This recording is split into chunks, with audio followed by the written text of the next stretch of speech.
petitioners were convicted between July 1, 1986 and July 1, 1996, I would respectfully submit that the court, that the statute obligates the petitioners to pay the court costs. There leaves no discretion there. Now, to the extent that there are petitioners that were convicted after July 1, 1996, Mr. Grant's statement is correct, and the statute does say that the petitioner shall bear the court costs, but then it says, but it's up to the discretion of the court. I'd suggest that no matter what you have here, it says, the statute say the petitioner shall bear the court costs.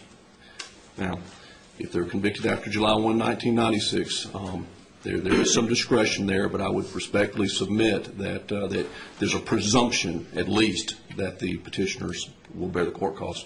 Your Honor, I researched this.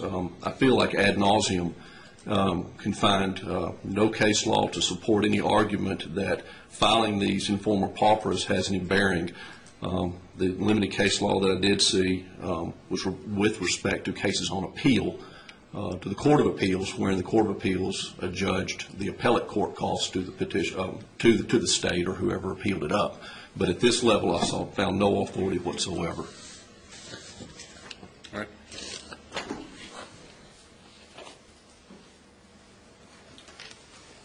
Your Honor, while if it's helpful to the court, while we introduce yourself, Mr. Haycox. Yes, sir. T.J. Haycox for the United States.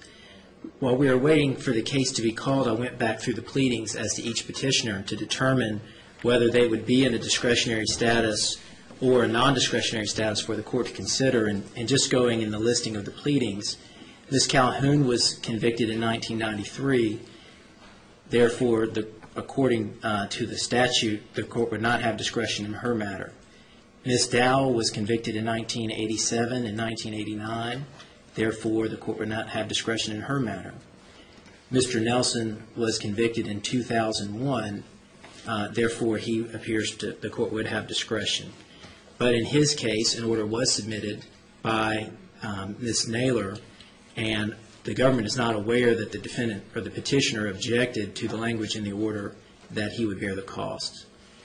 Mr. Foster was convicted in 1986. Therefore, there would not be discretion in his matter. Ms. Pope was convicted in 2000. Therefore, the court would have discretion. But again, her order, which was submitted by her own counsel, assigned the cost to her, and the government feels that she should not be heard to complain about an order she submitted. Ms. Pender would be the same as Ms. Pope with discretion, but submitted an order assigning the cost to herself. Mr. Wallace, convicted in 1984, therefore no discretion. Mr. Jones, convicted in 2000, therefore discretion, but counsel has admitted he's not indigent. Therefore, the government would submit it's not appropriate to exercise discretion if he's not even indigent. Ms. Pesic, 1982 conviction, and she agreed, or the government agreed, to the entry of her order, and part of that was the assignment of the cost to her. Therefore, there would not be discretion there. Mr. Smith was convicted in 1997. Therefore, there would be discretion, but the parties submitted an agreed order, and part of the agreed order was his agreement to pay the costs. And the government does not have memory that that was a specific negotiated point, but I can assure the court that we would have insisted as part of our agreement that he bear the cost of the action. Ms. Lee was convicted in 1993. Therefore, there would not be discretion in her matter. Ms. Shaw was convicted in 2000. Therefore, there would be discretion.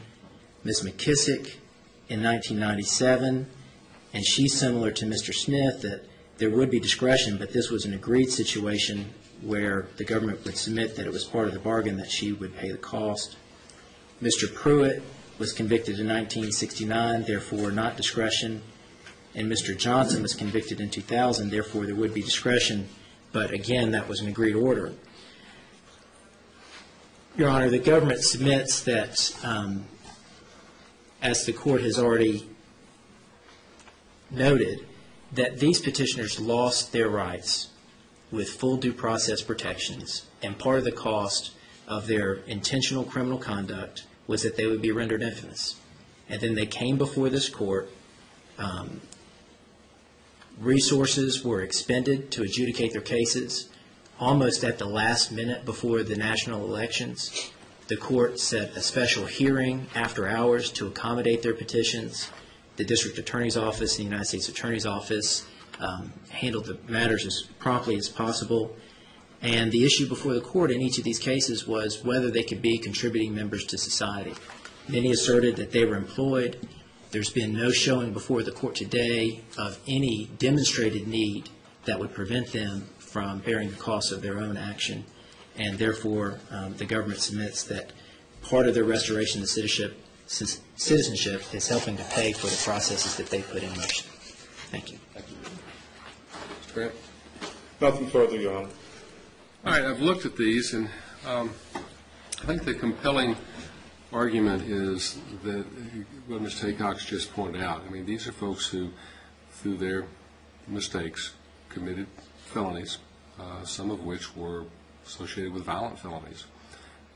They were significant crimes, but they paid their dues. They came back to court and wanted to start participating in society again, which is admirable, and they should be commended for that.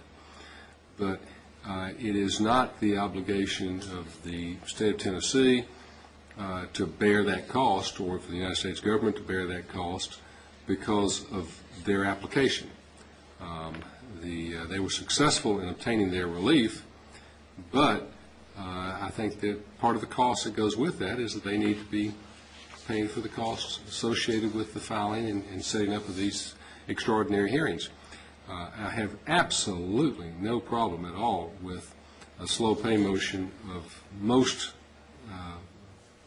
generous terms to each and every one of these individuals, and I'm sure that, frankly, Mr. Rooker's office wouldn't either, to allow them to pay these over an extended period of time if their concern is they're going to be saddled with collection lawsuits and dragged into court over that, put their fears at ease, and that can be handled quite simply. And Mr. Herbert, you're here on behalf of Mr. Rooker's office too. I'm basically directing you all to work with these folks on some sort of a installment plan that's reasonable. I mean, and a very reasonable, whatever we need to do. Just if there's a real problem with it, you all can come back in and we can address it. But my inclination is to be most lenient to them as far as allowing them to pay this off. I mean, $200 to some of these folks may be a big lick at once, but certainly if they spread out over a year, it shouldn't be that bad.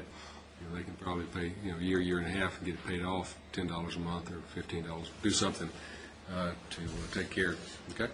I don't see any problem, Your Honor. So I must respectfully deny the request to modify the assessment of cost in the agreed orders that were, or the orders that were submitted, not just the agreed ones, but the other orders that were submitted.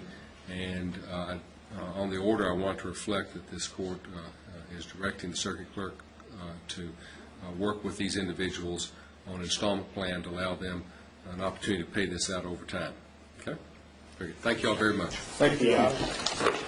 And if you need to reset the other lady who we didn't hear, and then remember on Mr. Nelson, I told him he can come back sometime about a year from now, so next fall, hopefully he can come back and we'll be in a position to address it. On the calendar, Your Honor. Okay, thank you. Thank you. Thank you all very much.